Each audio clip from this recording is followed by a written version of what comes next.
This channel is supported by Truefire. Truefire is an online library of enough. You can get the Truefire All Access Pass for as cheap as they ever do it, the $99 thing. So just jump and do that if you're looking for the best price that you can get Truefire All Access for.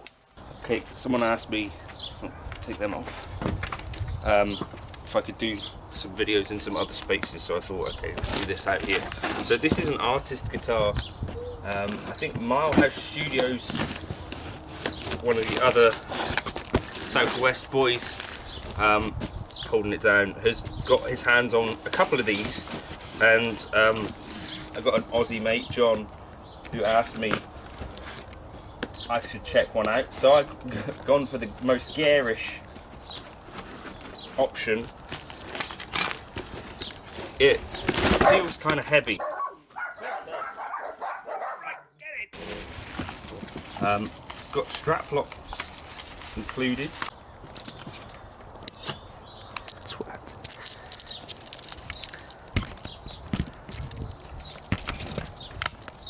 Okay, so I've just unboxed it now. So it's a Tele with a contour. In terms of up close and personal, the neck feels pretty comfortable and looks alright. The body, like, quite hard edges and quite a few sort of flaws. So if you look at like a Squier T3 at this price range, I think the body would be far more contoured and smoother, where this is kind of looks a little bit straight out of CNC. Crazy little guitar named Ice Cube. The neck shape is comfortable. You've got this roasted, also got locking tuners up here.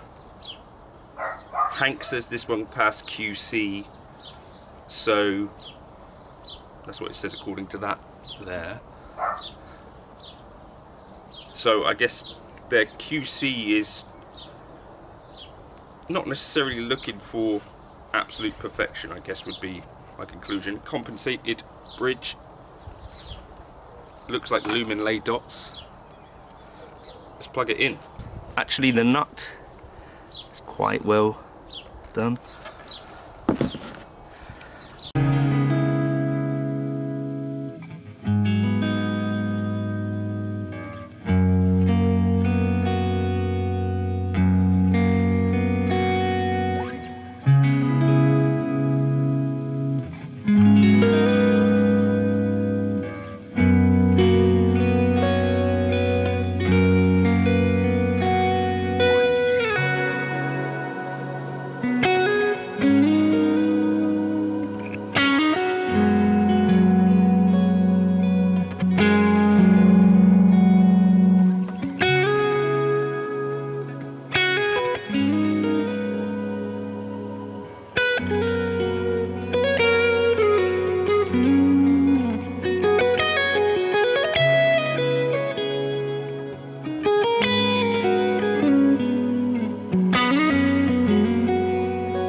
this amount of money, sort of £300, it's a surprisingly competitive area of the market. One of the things that people seem to say a lot is that entry-level guitars have really improved. Now, I think that's probably true. I don't know, if I look at what things were around when I was a kid, I feel like there were things like Encore guitars that were like 80 or 90 pounds.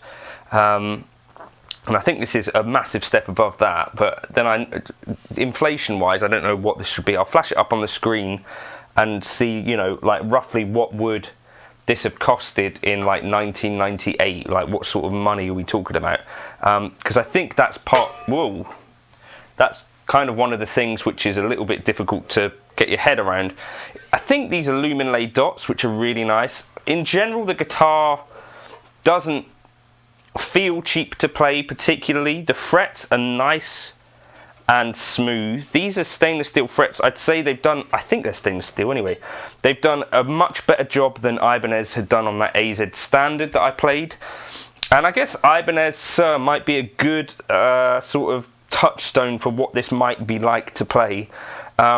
It's quite a flat radius. I think it's a 14-inch radius on this. Yeah, and basically quite similar to the Sire body, you know, where it's got a mixture of that Fender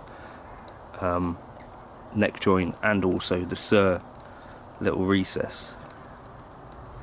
Guitar is this for sort of £300. It's quite a lot of guitar you're getting, right? I think the pickups are even hand wound. Yeah, so it's a rosewood board, which is really nice at this price. You know, like Fender have been dicking around with Laurel for ages at this kind of price, and also Ibanez. Not bad. The nut is one area, like all cheap guitars, that looks kind of cheap. These are Milehousestudios custom pickups. It's a poly body, 22 stainless steel frets. They're pretty big, your medium jumbos, so large frets, which is going to suit some people, but over time, you know, although it's stainless steel, so maybe this you're not going to have the same issue, but medium jumbo frets or jumbo frets in general, once they start to get a bit flat, kind of intonate not as great, but they are glow in the dark, but not lumen laid from the look of it, from what this says. Alnico 5 pickups, so not ceramics. That's really pretty impressive. Locking tuners, and it's strung with Ernie Ball 10 to 46s. It's not bad at all. It's a 3.5 kilo guitar, which I think in pounds would be around 8. Just reviewing a guitar, buddy. So a little bit raw around some of these edges. The nut. Yeah, I'm quite impressed. I think the trouble is at this price we're quite used to seeing some pretty impressive work, but I'm not sure we're that used to seeing something with stainless frets and hand wound pickups. That's new, right?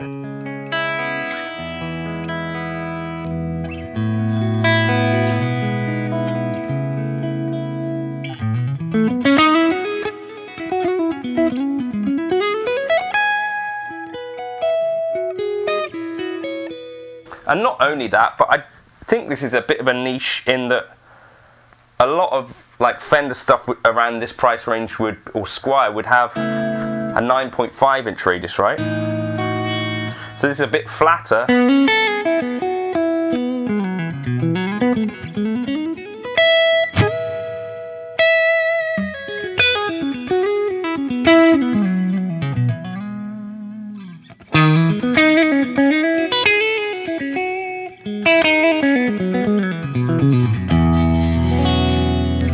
We've got a little bit of buzzy stuff going on, so I would probably, if I was going to keep this guitar, adjust that truss rod a bit.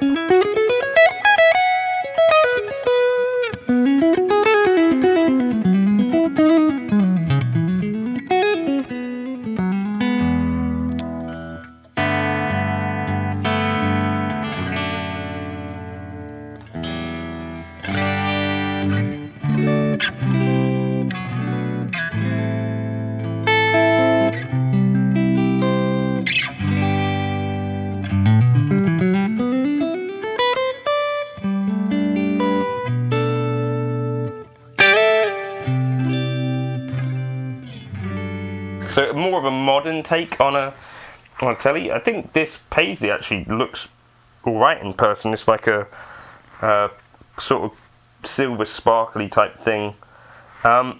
Overall, for this kind of money,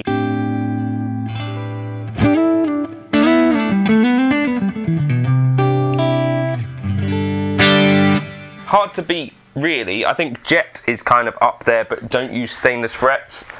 And a Jet guitar, I think at this price range, wouldn't have locking tuners or Handwound pickups. Squier, the T3, I think had ceramic pickups, so that's like a little bit of a trade-off, as well as not having stainless frets. I think they've found a little niche here which has not quite been filled yet, and that's kind of interesting to me. I'm not a huge fan of really flat radius guitars.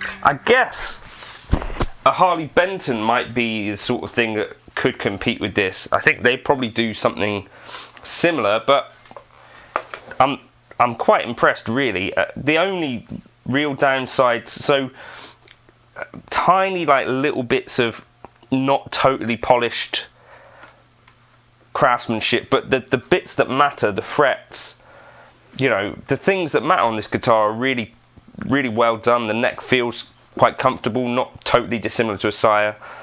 A flatter radius for you guys that are into a bit more of a modern feel. I mean, the fret edges are brilliant. It feels rounded off. I don't think Fender can beat that, to be honest. That's a really impressive first look at it. I've had no contact with Artist Guitars. I just bought this one off of the website in the UK. And yeah, I'd definitely say, like, give this a look. The Jet guitars that I've played around this price range are good too, but nothing that I can think of really competes with this spec-wise. Maybe Harley Benton are doing something, but for this kind of money, if they can keep up like a respectable level of quality, then I think Artist guitars are definitely going to be something that you're going to see more guys talking about. And yeah, I wasn't really expecting to like this guitar a ton. You know, aesthetically it is what it is, but this was what was available. But really, they've done a pretty fantastic job of making that guitar punch way above its weight, in my opinion. What I'd like to see from a guitar like this, I'd like it, then maybe, if they can, to give it a little bit more of a nod to some more traditional specs. They've got another one coming out that's not in the UK yet that has a nitro finish, but it's still got this 14-inch radius. So for me personally, like, I don't know, something that had a slightly thicker neck with a closer to vintage, like 9.5-inch radius, but plenty of other guitar manufacturers are making those, so maybe this is the niche for Artist guitars, like a something that looks classic, but kind of plays a little bit more modern. That's not a bad thing at all, is it, right? Anyway, let me know your thoughts in the comments. How do you think it sounded? Yeah, zero complaints, really. I have to say, it's like... What's that now? What's that? It's more this contour here, which is, could be, I think, it's like a little bit of a harder edge. What's that? Quite big frets.